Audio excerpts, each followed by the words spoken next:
कुछ कहानियां सिर्फ कहानी नहीं होती, वो एक मिसाल बन जाती हैं। आज मैं आपको एक ऐसे वीर जवान की कहानी सुनाने जा रहा हूं जिसके लिए फौज सिर्फ एक नौकरी नहीं थी, एक जुनून था, जिसका सपना सिर्फ जिंदा रहना नहीं था, देश के लिए शहीद होना था। नाम था लेफ्टिनेंट मनोज कुमार पांडे। 25 जून 1975, सीतापुर, उत्तर प्रदेश। एक मिडिल क्लास परिवार में जन्मे मनोज पांडे का बचपन से ही इंडियन आर्मी से एक अलग कनेक्शन था। जब दूसरे बच्चे क्रिकेट और वीडियो गेम्स में बिजी होते, मनोज अपने कॉपी के पीछे लिखता, if death strike before I prove my blood, I swear I will kill death. School के दिनों में मनोज एक एवरेज स्टूडेंट थे, लेकिन स्पोर्ट्स और लीडरशिप में हमेशा आगे। उनका डिसिप्लिन, फोकस और एक सोल्जर जैसा एटीट्यूड उनके टीचर्स और दोस्तों को भी फील होने लगा था। उन्होंने रानी लक्ष्मीबाई सैनिक स्कूल से अपनी स्कूलिंग पूरी की और यहीं से उनका मिलिट्री डिसिप्लिन और सपना दोनों पक्का हो गया। मनोज पांडे ने एनडीए का एंट्रेंस क्लियर किया, जहां सिर्फ 1 से 2% लोगों का सिलेक्शन होता है। ये ट्रेनिंग स्कूल नहीं था, ये एक ऐसी जगह थी जहां इंसानों को तोड़ दिया जाता है, फिर एक नया सोल्जर बनाया जाता है।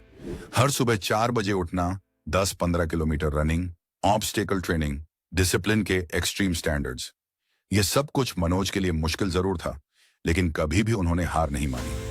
इन्हीं दिनों में उन्होंने अपने जूनियर्स से कहा था, मैं आर्मी में इसलिए नहीं आया हूं कि एक नॉर्मल जिंदगी जीऊं, मैं कुछ ऐसा करना चाहता हूं जिससे लोग मुझे याद रखें। उन्होंने 11वीं गोरखा राइफल्स ज्वाइन की, एक ऐसी रेजिमेंट जिसका मोटो है, कायर होनु भंदा मरनु रामरो, यानी कायर बनने से अच्छा है मर जाना। 1999 कारगिल, दुश्मन ने भारत की जमीन पर कब्जा कर लिया था। ऑपरेशन विजय लॉन्च हुआ। लेफ्टिनेंट मनोज पांडे को एक क्रूशियल टास्क मिला, खालूबार रिज को वापस लेना। यही जगह थी जहां से दुश्मन भारत के कैंप्स पर गोलियां बरसा रहा था। एक अंधेरी रात थी, 3 जुलाई 1999। 25 साल के मनोज पांडे ने अपनी गोरखा टीम के साथ 13,000 फीट की चढ़ाई पर चढ़ना शुरू किया। पहाड़, बर्फ और हर तरफ से दुश्मन की मशीन गन फायरिंग, लेकिन मनोज ने एक भी कदम पीछे नहीं लिया। मनोज सबसे आगे थे। एक एक बंकर पे चार्ज किया, ग्रेनेड फेंके और दुश्मन को मार गिराया। उन्हें 4 गोलियां लगी, शोल्डर, लेग और चेस्ट में, लेकिन उन्होंने अपना मिशन नहीं छोड़ा। उनका आखिरी बंकर अटैक करते वक्त उन्होंने कहा, न छोड़ूंगा न रुकूंगा, जब तक तिरंगा नहीं लहराता मैं नहीं गिरूंगा। और फिर उन्होंने उस लास्ट बंकर को भी उड़ा दिया। उस मोमेंट के बाद वो जमीन पर गिर गए। उनकी शहादत ने ऑपरेशन विजय की जीत लिख दी। लेफ्टिनेंट मनोज पांडे को मरने के बाद सबसे बड़ा मिलिट्री ऑनर मिला, परम वीर चक्र।